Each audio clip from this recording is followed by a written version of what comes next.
الله وبركاته.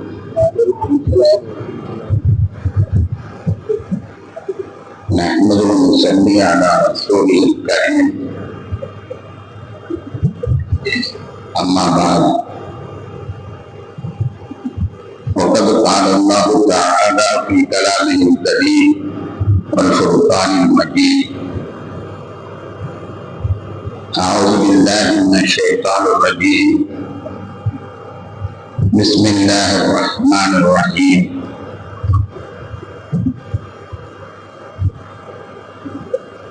وما تلك بيمينك يا موسى؟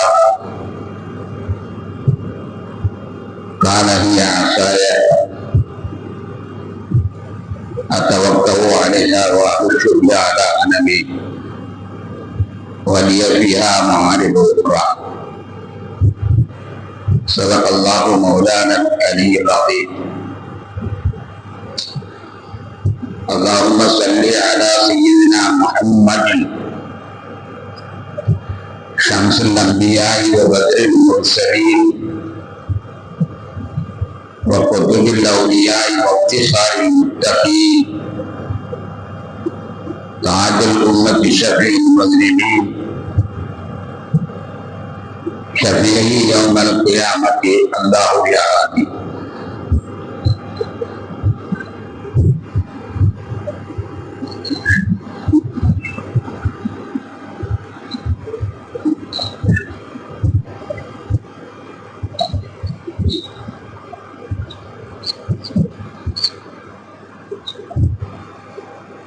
கண்ணியத்திற்கும் மிகுந்த மரியாதைக்கும் வீட்டான பெரியோர்களே, சகோதரர்களே, அல்லாஹ் தஆலா நம்மை எல்லாம் அவனுடைய அடியார்களாக, அவன்தான் நம்முடைய இறைவன் என்பதை ஒப்புக்கொள்ளக்கூடியவர்களாக ஆக்கி இருக்கிறான்.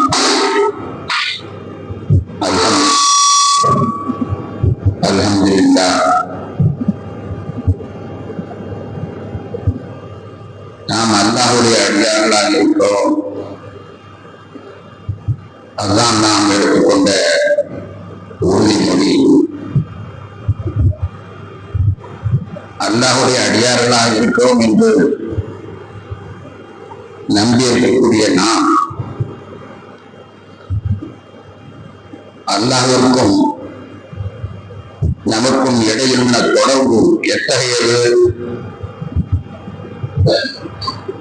அவன் நம்மோடு எந்த அளவில் சம்பந்தப்பட்டிருக்கிறான்?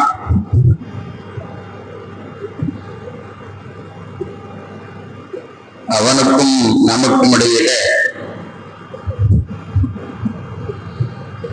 எந்த அளவிற்கு நெருக்கம் இருக்கிறது என்பதை புரிந்து கொண்டாமா என்றால் அதுதான் இல்லை. லா இலாஹ இல்லல்லாஹ் முஹம்மதுர் ரசூலுல்லாஹ், அல்லாஹ்வை தவிர வணங்கப்படுவோன் யாரும் இல்லை என்று நாம் உறுதியாக நம்புகிறோம். ஆனால் அந்த அல்லாஹ்வோடு நமக்கு எவ்வளவு நெருக்கம் இருக்கிறது என்று புரிந்து கொண்டோமா என்றால் இல்லை என்றுதான் சொல்ல வேண்டும். அல்லாஹ்விற்கும் நமக்கிடையே எவ்வளவு நெருக்கம் இருக்கிறது என்பதை விளக்குவதற்கு ஒரே ஒரு சம்பவத்தை, அல்லாஹ் எடுத்துக்காட்டாக சொல்லக்கூடிய ஒரு சம்பவத்தை உங்கள் கண் முன்னால் நான் கொண்டு வருகிறேன். நபி மூசா அலைஹிஸ்ஸலாத்து வஸ்ஸலாம் அவர்கள் தன்னுடைய நாட்டிலிருந்து வேறொரு நாட்டிற்கு குடிபெயர்கிறார்கள். அங்கேயே திருமணம் முடித்து குழந்தைகளை பெற்று நீண்ட காலம் வாழ்ந்து கொண்டிருக்கிறார்கள். ஒரு நாள் அவர்களுக்கு தன்னுடைய தாயை பார்க்க வேண்டும் என்று ஆசை ஏற்படுகிறது. அவர்கள் தாய் வாழுமிடம் எகிப்து. அந்த எகிப்து தேசத்தினை சென்று தன்னுடைய தாயை பார்க்க வேண்டும் என்று ஆசை கொள்கிறார்கள். உடனே தன்னுடைய பிள்ளைகள் எல்லாம் அழைத்துக் கொண்டு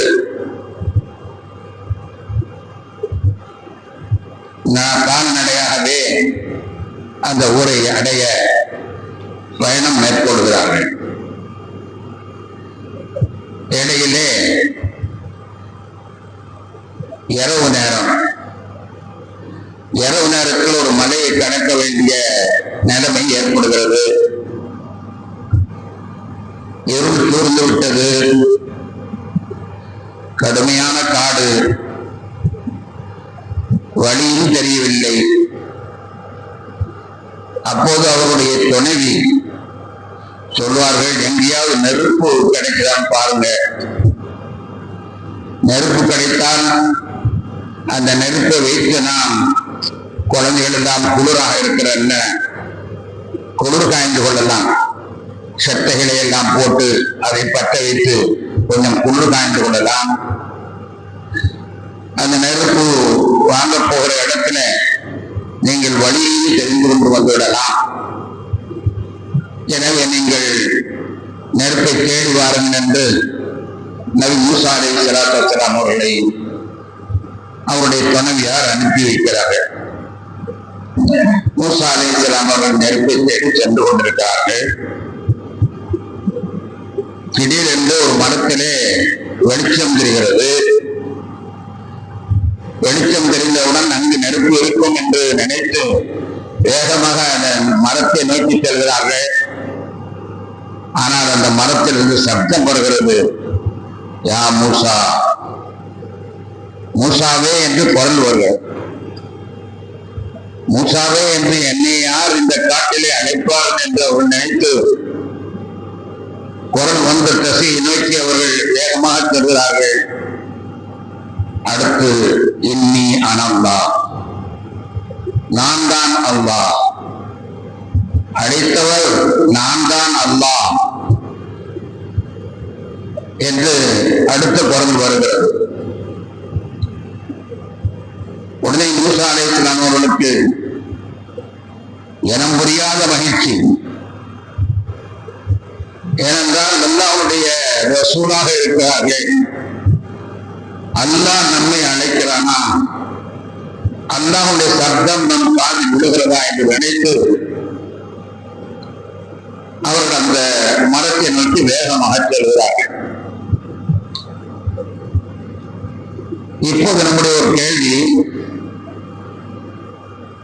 அல்லாஹ் தஆலா தன்னுடைய ரசூல் மூசா அலைஹிஸ்ஸலாத்தை அழைக்கிறார்.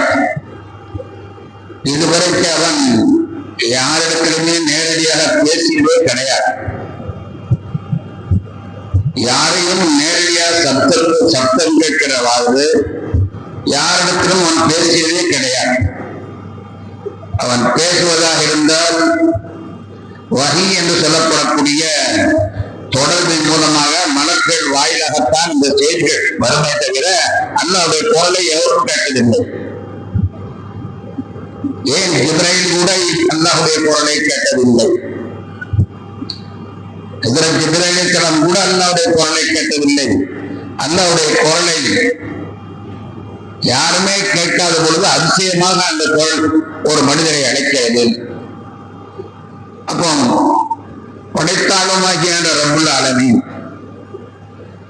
படைத்தால்தான் இருக்கக்கூடிய இந்த ரப்புல் ஆலமீன் அதிசயமாக ஒரு மனிதரை கூப்பிடுகிறான் என்றால் அங்கே ஒரு அதிசயமான செய்தி தான் சொல்லப்பட்டிருக்க வேண்டும். இதுதானே நியாயம். அமெரிக்காவுடைய அதிபதியும் இந்தியாவுடைய அதிபதியும் சந்தித்தால் உலகமே அதை விட்டு நோக்கிறது, என்ன பேசுகிறார்கள் இல்லையா? அதிசயமான சந்திப்பு என்று சொல்லுகிற பொழுது அந்த செய்தி முக்கியமான செய்திதான் அங்கு பரிமாறப்பட்டு இருக்கும். இது சாதாரணமான அதிபதிகள் அல்ல, படைத்தாலும் ரப்புல் ஆலமீன் இதுவரை பேசியதே இல்லை. முதலாக வாய் திறக்கிறான். என்ன செய்தி சொல்லியிருப்பான்? அற்புதமான செய்தியை சொல்லியிருப்பான் என்று உலகமே வியந்து அந்த திருக்குர்ஆனை நான் விரித்து பார்த்தால், சத்தியமாக சொல்லுவேன், ஒரு இடத்தில் அல்ல 2-3 இடத்திலே அந்த ஸ்டேட்மெண்ட் முறையாக பதிவு செய்யப்பட்டிருக்கிறது. என்ன பேசினார்கள் என்பது 2-3 இடங்களிலே முறையாக பதிவு செய்யப்பட்டிருக்கிறது. என்ன பேசினார்கள்? அதிசயமாக, அதிமுக்கியமான, மிக மிக முக்கியமான, மனிதர்களுக்கு தேவையான ஏதோ ஒரு உபதேசம் சொல்லப்பட்டிருக்க வேண்டும். என்ன அது என்று நாம் திருக்குர்ஆனுடைய தாள்களை புரட்டி பார்த்தால், மூசாவே, உன் கையில் இருப்பது என்ன? அது ஒரு அசாக்கம். அது எதற்கு? அதற்கு நான் ஆடுகளுக்கு தடைப்படுத்தி போடுவேன், சமயத்தில் அதை ஊன்றி அமர்ந்து கொள்வேன், இன்னும் பல வேலைகள் அதிலே இருக்கிறது. மூசா அலைஹிஸ்ஸலாம் அவர்கள் மெய் மறந்து தன் ரப்பு தன்னிடத்தில் பேசிவிட்டானே என்று உணர்ச்சி நேரமாக நின்று கொண்டிருக்கிறார்கள். அல்லாஹ் கேட்ட கேள்வி இதுதான், கையில் இருப்பது என்ன? அது தடி. அதை கொண்டு என்ன செய்வேன்? ஆடுகளுக்கு தடைப்படுத்தி போடுவேன், அது மீது சாய்ந்து நின்று கொள்வேன். சரி, அதை கீழே போடும். கீழே போட்டார்கள். உடனே அது ஒரு பாம்பாக உருவெடுத்து அவருடைய பற்றி சீறியது. மூசா அலைஹிஸ்ஸலாம் அவர்கள் பயந்தார்கள். பாம்பை கண்டால் படையை நடக்கும், படையை கண்டால் பாம்பு நடக்கும். மூசா அலைஹிஸ்ஸலாம் பயந்தார்கள். பயப்படாதீர்கள், அதை பிடியுங்கள் என்றான் அல்லாஹ். அதை பிடித்தார்கள். அது கம்பாக மாறியது. இதுதான் அங்கே பேசப்பட்ட பேசு பொருள். அந்த பேசப்பட்ட பேசு பொருள் இதுதான். இதை 2-3 இடங்களிலே 4 இடங்களிலே அல்லாஹ் தஆலா தெளிவாக சொல்கிறான். இப்பொழுது ஆச்சரியத்தோடு அந்த குர்ஆனை அணுகு போனவர்களுக்கு ஏமாற்றம் தான் மிஞ்சுகிறது. எவ்வளவு அதிமுக்கியமான செய்தி பேசப்பட்டிருக்க வேண்டும். அல்லாஹ் அதிசயமாக தன்னுடைய குரலை வெளிப்படுத்தி ஒரு மனிதனோடு பேசுகிறான் என்றால் அது எவ்வளவு அதிசயமான செய்தியாக இருந்திருக்க வேண்டும். ஆனால் இது என்ன கம்பு பாம்பு இப்படி சாதாரண செய்தியா இருக்கிறது என்று நாம் நினைக்கும் பொழுது அங்குதான் நாம் அல்லாஹை புரிந்து கொள்ள வேண்டும், அல்லாஹ்வுடைய ஆளுமையை புரிந்து கொள்ள வேண்டும். அதை விளக்குவதா இருந்தால் சாதாரணமாக நம்முடைய நிகழ்வுகளில் நடக்கக்கூடிய செய்திகளை நீங்கள் சிந்தித்து பாருங்கள். ஒருவர் எல்லாரோடும் சேர்ந்து அழகான பிரியாணி உணவு சாப்பிட்டார். எல்லோரும் சாப்பிட்டார்கள். ஆனா ஒருத்தருக்கு மட்டும் வயிற்றுப்போக்கு வந்துச்சு. வயிற்றுப்போக்கு ஏற்பட்டு விட்டது. வயிற்றுப்போக்கு ஏற்பட்டுச்சு. ஏன் வயிற்றுப்போக்கு ஏற்பட்டுச்சு தெரியல. எல்லாரும் நல்லாத்தான் இருக்கிறாங்க. நல்ல அதிசயமான சாப்பாடு. அதுவும் தமிழகத்தை பொறுத்தவரை மருந்து பொருள்கள் தான் மசாலாவாக, மருந்துகள் தான் மசாலாவாக, மிளகு என்றும் இஞ்சி என்றும் பூண்டு என்றும் எல்லாமே மருந்து பொருள்கள். அப்படி ஆக்கப்பட்ட சாப்பாடு ஏன் விஷமா, ஏன் வயிற்று போக்கு ஆரம்பித்தது என்று கேட்டால் கடைசியான பதில் என்ன தெரியுமா? அல்லாஹ் நாடல, அல்லாஹ் நாடல, அதனால ஜீரணம் ஆகல. இதுதான் உண்மையான பதில். அல்லாஹ் நாடல, ஜீரணமாக.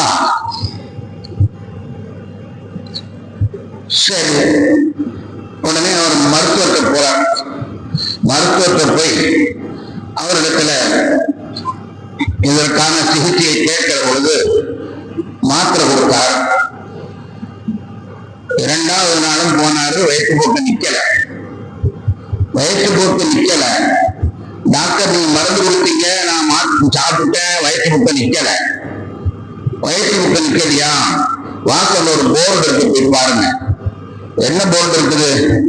மருந்து அளிப்பது மருத்துவர் பணி, குணம் அளிப்பது இறைவனுடைய பணி, மருந்து அளிப்பது மருத்துவருடைய பணி, குணம் அளிப்பது இறைவனுடைய பணி. எழுதியிருக்கா? அல்லாஹ்வுடைய நாட்டம் இல்லை, அதனால உங்களுக்கு குணமாகல. வயிற்றுப்போக்கு சரியாக ஆகவில்லை, ஏனென்று மருத்துவரே சொல்கிறார், நான் மருந்து தான் கொடுப்பேன், அதனால எனக்கு மருத்துவர் பேரு. குணப்படுத்துறவன் தான் எனக்கு குணத்தவன் பேர் வச்சிருக்கணும், எனக்கு மருத்துவர் தான் பேர் வச்சிருக்கேன், மருந்து தான் கொடுப்பேன். இப்ப குணப்படுத்துறது யாருன்னா இறைவன். இரவு தூங்க போனார் அல்ல போம் மெத்தைகள், அழகான மெத்தை யாரோ அன்பளிப்பு செஞ்சிருக்காங்க, அதெல்லாம் அற்புதமான மெத்தை, அல்லாஹ் தஆலா கூலி வழங்குவானாங்க. நல்ல போம் மெத்தை நம்ம வீட்டுல கொடுத்துருக்கோம், நல்ல போம் மெத்தை, ஏசி பதமாக இருக்கிறது. நமக்கு வெளிச்சம் பிடிக்காது என்பதற்காக லைட்டான வெளிச்சத்தை வச்சிருக்கிறோம். பிள்ளைகளெல்லாம் சொல்லியாச்சு, அத்தான் படுக்க போறாரு, யாரும் பேசாதீங்க என்று. ஒரு குரலும் இல்லை, இதமான காற்று, பதமான மெத்தை, அற்புதமாக படுத்து உறங்கணும். ஆனா காலையில் எழுந்துச்சா சொல்றாரு, தூக்கமே வரல. ஏன்பா தூக்கம் வரல? ஏன் தூக்கம் வரல? ஏசியில குறையில்ல, இந்த தலைவாணி வைக்கிற தலைவாணியில ஒரு இன்ச்சு குறைஞ்சா கூட தூக்கம் இல்லாம அப்படிலாம் ஒண்ணும் இல்லை. வெளிச்சமும் நல்ல டிம்மா இருந்தது, நல்ல மனமான ஏர் பிஸ்டரும் வைக்கப்பட்டிருந்துச்சு, எல்லாமே இல்லை. ஏன் தூக்கம் வரல? அல்லாஹ் நாடல, தூக்கம் வரல. அல்லாஹ் நாடல, தூக்கம் வரல. கண்ணியத்திற்குரியவர்களே, நம்முடைய நிகழ்வுகள் அன்றாடம் நாம் காணக்கூடிய நிகழ்வு. இங்கிருந்து பார்க்கும்போது போய் ஒரு வேலையை முடித்து விட்டு போகலாம் நம்ம நினைச்சு போனோம், கரெக்டா பிளான் பண்ணித்தான் போனோம், பிளான் பண்ணி பஸ்ல போனோம், பிளான் பண்ணி அவன் தான். ஆனா அந்த வேலை முடியல. நாம் யாரை நாடி சென்றோமோ அவனும் இருந்தால், நம்முடைய பஸ்ஸும் ஒழுங்காக இருந்தது, நேரப்படுத்தி போறோம், எல்லாமே சந்திப்பு தான். ஆனா ஏதோ பிளான் முடியல. ஏன் முடியல? அல்லாஹ் நாடல இல்லையா? நான் ஒரு கதை சொல்வது உண்டு. ஒரு ஊர்ல ரொம்ப கிராமமான ஊரு, மழை பெய்யாது. அல்லாஹ்விடத்துல நம்ம துஆ செய்வோம், மழை இல்லாம மக்கள் கஷ்டப்படுறாங்க. நாம கஷ்டப்படல, உலகமே கஷ்டப்படுது. உலகமே வெப்பமயமாயிருப்பதன் காரணமாக மிகவும் சிறப்படுறது. அல்லாஹ் அதை நீக்கணும், அல்லாஹ் மழையை தரணும். ஒரு ஊர்ல கிராமத்துல மழை இல்லை, திடீர்னு மழை வந்துருச்சு. மழை வந்த உடனே அந்த வீட்டுல உள்ள சின்ன குடிசையில் உள்ள கிளவி பேசியை கூப்பிட்டு, ஏமா மழை வருது, அதனால பாத்திரத்தை எல்லாம் வெளியே எடுத்து போடு, நான் போய் ஆடு நனைது மாடு நனைது அது கட்டி போட்டுட்டு அது ஒரு பத்தமான இடத்துல பங்கு வச்சுட்டு வந்துடுறேன். மழை வருது, நல்ல மழை வருது, நீ பாத்திரத்தான் வெளியே எடுத்து போடு என்று சொல்லி போட்டு இந்த அம்மா போய் ஆடு மாடுகளை எல்லாம் கட்டி போட்டு போய் நல்ல மழை சும்மா ஒரு 10 நிமிஷத்துக்கு அப்படியே அறுத்து ஊத்திடுச்சு. வரும்போதே கற்பனை வயிற்று வந்திருக்கு, பேச்சு இன்னைக்கு பாத்திரத்தை பூரா வெளியில எடுத்து போட்டுருப்பா, அதனால தண்ணி பூரா நிறைஞ்சிருக்கும். ஒரு வாரத்துக்கு நம்ம அழகா தண்ணி உபயோகிச்சிடலாம். தண்ணி நிறைஞ்சிருக்கும், பாத்திரங்கள் எல்லாம் வெளியே எடுக்க கூடாது, எல்லா பாத்திரம் தண்ணி இருக்கும், அதனால நம்ம நிறைஞ்சு வரலாம். நிறைஞ்சிருக்கும், நம்ம கவலைப்படாம இந்த ஒரு வாரத்துக்கு உழைக்கலாம் என்று உள்ள வந்து பார்த்தா ஒரு பாத்திரத்தால் தண்ணி இல்லை.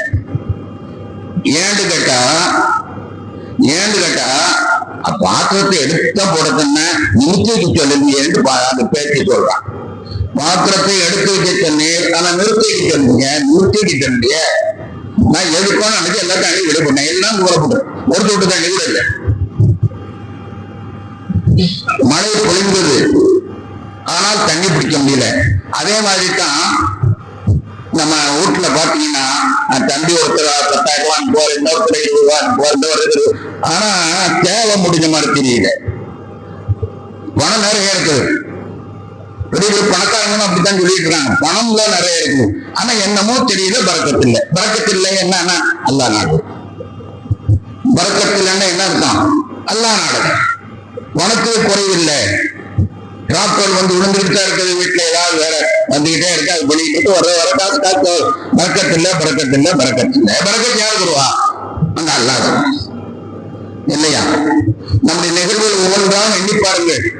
ஒரு மாப்பிள்ளை, நம்ம வீட்டுல ஒரு பொண்ணு, அந்த பொண்ணுக்கு நல்ல மாப்பிள்ளைய தேடணும். லண்டன்ல இருக்கிறோம் கேள்விப்பட்டோம். இங்கிருந்து லண்டனுக்கு போய் உட்கார்ந்து அவனை பார்த்து வச்சு அங்க உள்ள ஆள்கிட்ட விசாரிச்சு, அந்த குடும்பத்தை விசாரிச்சு, இந்த குடும்பத்தை விசாரிச்சு, ரொம்ப சூப்பர் மாப்பிள்ள, ரொம்ப நல்ல மனுஷன், ரொம்ப அற்புதமா நிலம். உடனே சரின்னு கல்யாண பத்திரிகை, ஒரு பத்திரிகை மட்டும் 500 ரூபா அந்த அளவுக்கு அடிச்சு இப்பெல்லாம் அப்படித்தான் அடிக்கிறாங்க. மற்ற கல்யாண பத்திரிகை ஏதோ ஒரு அழிப்பு தூக்கி போட்டு போறாங்கன்னு அதை என்னமோ சீர் கொடுக்குறான்னு 500 ரூபாய்க்கு பத்திரிகை, ஒரு பத்திரிகை அடிச்சு பிரமாதமா கல்யாணம் இருந்து வச்சு அது வச்சு இது வச்சு எல்லாம் செஞ்சாச்சு. ஆனா அடுத்த வாரம் பிரச்சனை பஞ்சாயத்துல வந்துச்சு. அடுத்த வாரம் பிரச்சனை வந்து பஞ்சாயத்துல வந்துச்சு. என்றடா ஏன் என்னாச்சு? நாங்கள் கையை பிடித்து கொடுத்தோம், மனசை பிடித்து கொடுக்கிறவன் அல்ல, அவன் மனசை பிடித்து கொடுக்க இல்லை. கையை பிடித்து கொடுத்தான், ஆனா கையை பிடித்து கொடுத்தால் போதுமா? மனதை பிடித்து கொடுக்க வேண்டும் அல்லவா? மனதை பிடித்து கொடுக்கவே அல்லாஹ் இல்லை. இப்ப நீங்க யோசிச்சு பாருங்க, நாம் சாப்பாடும் சினிக்கல்னா சாப்பிடும்போது அல்லாத, நமக்கு மருந்து குணமாகணும்னா அந்த மருந்துக்கு அல்லாத, நமக்கு உறக்கம் வரணும்னால் அதுக்கு அல்லாத, நம்ம வீட்டுல பறக்க தேவைப்படுனா அதுக்கு அல்லாத, வாழ்க்கை சிறக்கணும்னா அல்லாத. ஆனா அல்ல ஒவ்வொன்றையும் நின்றுகிட்டு இருக்கலாம். நமக்கு தெரியறது இல்லை.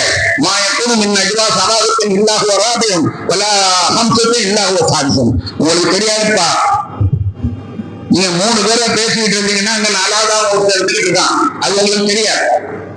5 பேரா பேசிக்கிட்டு இருந்தீங்கன்னா 6வது ஒருத்தர் இருந்துகிட்டு இருக்கான். அதோட சின்ன கூட்டமோ பெரிய கூட்டமோ அல்ல எங்கேயோ இருக்கிறான். அவனுக்கு நமக்கு சொன்னான் மாமனா மச்சானா, நம்மளை படைச்சா அவ்வளவுதான், சா வைக்கிறா அவ்வளவுதான், அதுக்கு அவனுக்கு நமக்கு தகுந்தனே கிடையாது என்றுதான் நானும் நினைச்சுக்கிட்டு இருக்கோம். அந்த ரப்புக்கு நமக்கு இடையில இருக்கத்து. ஆனா அவன் என்ன செய்யறான்னா, நான் சாப்பிடும் போதும் அவனுக்கு தேவைப்படுகிறான், நான் தூங்கும் பொழுதும் அவன் தேவைப்படுகிறான் சொல்லும். அதை இடையில சமயத்தில் சொல்லி காட்டுவான். மடப்பையில நீ படுத்திருக்கும் பொழுது ஒரே பக்கமாக படுத்துட்டா ரத்தம் உறைஞ்சிருக்காண்டி உன்னை நான் வலப்பக்கமா நான் புரட்டி விடுறேன். அப்படி தூங்கும்போது ஒரே பக்கத்துல படுத்தா ரத்தம் உறைந்து விடும் என்பதற்காண்டி அவன் நான் வாக்கு பக்கத்துல புரட்டி விடுறேன், இட பக்கத்துல புரட்டி விடுறேன். நீ தூங்குற, நான் உன்னை புரட்டி விட்டு உட்காந்துக்கோ நாட்கள் இவள் ஆட்சிவான். ஆதானிகள் இன்னொரு இடத்துல சொல்லுவான், காதுல தட்டி தட்டி உன்னை தூங்க வைக்கிறேன். ஆதானி காதுகளில் தட்டி தட்டி தூங்க வைக்கிறோம், நாம் தூங்க வைக்கிறோம். ஆக ஒரு நிமிஷம் கூட அவன் இல்லாமல் ஒன்றால் எந்த வேலையும் செய்ய முடியாது. அவனுடைய நாட்டம் இல்லையானால் தூக்கம் வராது, அவனுடைய உதவி இல்லையானால் மருந்து பலன் அளிக்காது, அவனுடைய உதவி இல்லையானால் வரக்கத்து இருக்காது, அவன் உதவி இல்லையானால் மணமக்கள் வாழ மாட்டார்கள், அவன் உதவி இல்லையானால் உன்னால் எந்த காரியமும் ஆற்ற முடியாது. அப்படி இருக்கக்கூடிய நிலைமையில முக்கியமான செய்தி இதை நாம் புரிந்து கொண்டோமே ஆனால், நாம் ஒவ்வொரு நிமிடங்களிலேயும் ஒவ்வொரு பேச்சிலையும் ஒவ்வொரு அசைவிலையும் அல்லாஹ் நமக்கு உதவி செய்து கொண்டிருக்கிறார். அவன் என்ன அர்த்தம் தெரியுமா? ஆட்களை வச்சு வேலை வாங்கல, அவனா வேலை வாங்குறான், எல்லாமே அவனாத்தான் பார்க்கிறான். ஆகது என்ற ஆயத்துக்கு வசனத்துக்கு என்ன பொருள் தெரியுமா? ஆட்களை வச்சு மலக்களை வச்சு வேலை பார்க்கிறான், தப்பான அடிக்கடி உட்கார்ந்துக்காத. ஆகது எல்லா வேலையும் அவனாத்தான் பார்க்க, யார் அவனுக்கு துணை கிடையாது. அதிசயமான சக்தி உடைத்த ரப்புல் ஆலமீன் நம் ஒவ்வொருவரையும் ஆளுமையுடன் ஒவ்வொரு காரியத்திலையும் அவனை செய்து கொண்டிருக்கிறான். அது புரியுறதில்லை. இங்க வாங்க, நம்ம சரித்திரத்துல மூசா அலைஹிஸ்ஸலாம் வந்தார்கள். யா மூசா இன்னி அதெல்லாம் அல்லாஹ் அவங்கள்ட்ட கேட்டான், மூசாவே உங்களுடைய வலதுகரத்தில் இருப்பது என்ன என்று கேட்டான். அப்ப அவங்க ரசூல், அவங்க அந்த ரசூலுடைய அடிப்படையில் அவங்க என்ன பதில் சொல்லி தெரியுமா? யா அல்லாஹ் இது நீ கொடுத்த கம்பு, யா அல்லாஹ் இது நீ கொடுத்த கம்பு. அப்படி அவங்க சொல்லியிருக்கணும் சம்திங் தான் அந்த பதில் அவங்க சொல்லணும். என்ன செய்வீங்க? ஆடுகளுக்கு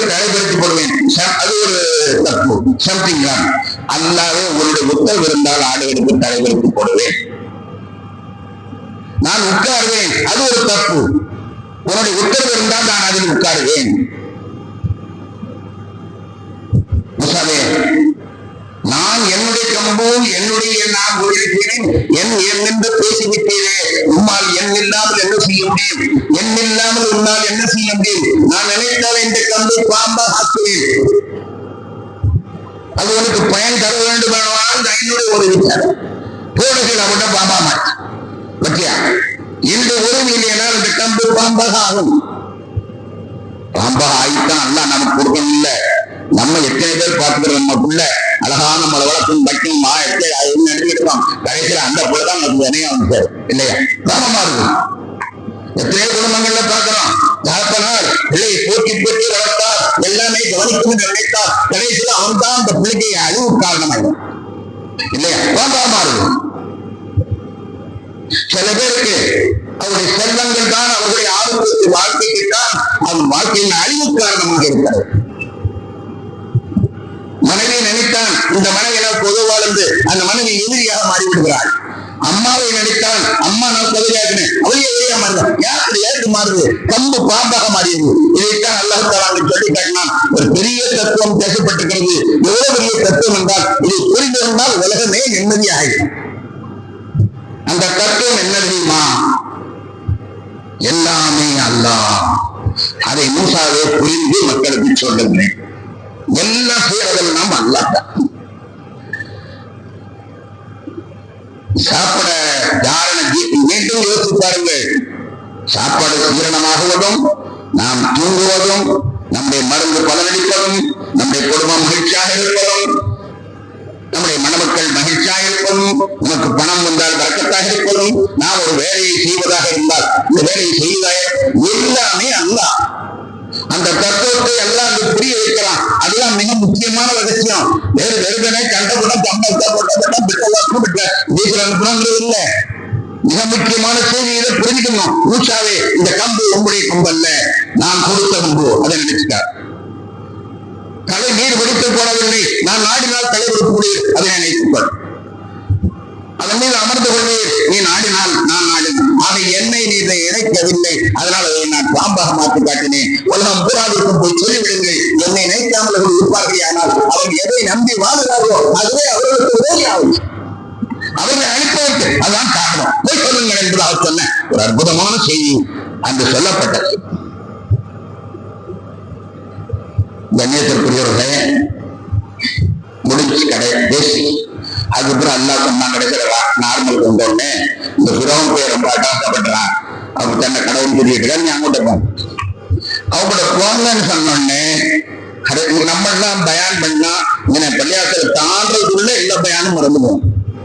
பள்ளியாசலை தாண்டதுக்கு வெளியில பண்ணோடனே நான் அப்படி பேச ஆரம்பிச்சோம். வழியை தாண்டாவே போதும், அந்த பயான் எல்லாம் அப்படி போயிடும். ஆனா மூசா அலைஹிஸ்ஸலாத்துக்கு நபி அல்லவா, ரசூல் அல்லவா, அவங்களுக்கு அந்த செய்தி மனசுல நல்லா பதிஞ்சிச்சு, அவங்க மூளையில நல்லா ஏறிச்சு, அவங்க மூளையில அந்த செய்தி நல்லா ஏறிச்சு. அப்பொழுது அல்லாஹ் தஆலா அவர்களை கண்ணா பிறந்து போனான். சரி போட்டோம்னா சரி போயிட்டாங்க, மூசாவுக்கு போயிட்டாங்க. அப்படி போயிட்டாங்க. நான் என்ன அர்த்தம், இங்க ஒரு பொம்பளை உட்கார்ந்துருக்கு, நாளைக்கு புள்ளை உட்கார்ந்துருக்கு, காட்டுல உட்கார்ந்துருக்கு. காட்டுல புலியும் சிங்கம் நடக்கூடிய காடு, வெளிச்சம் இல்ல, வெயில் ஒண்ணுமே இல்ல, பிள்ளைகளை கூட கிட்ட ஒரு பொம்பளை உட்கார்ந்துருக்கு. அந்த பிள்ளைய கூட்டு போவோம்னா ஒரு நிலைக்கை இல்லை. அவர் அப்படி போயிட்டார் மூசா அலைஹிஸ்ஸலாம். வரலாற்றுல குர்ஆன் நீங்க புரட்டி பாத்தீங்கன்னா மூசா அலைஹிஸ்ஸலாமுடைய மனைவியை அழைச்சிட்டு போனாங்கன்னு ஒரு வார்த்தை கூட இல்லை. மூசா அலைஹிஸ்ஸலாமுடைய மனைவியை வந்து அழைச்சிட்டு போனாங்கன்னு ஒரு வார்த்தை இல்லை.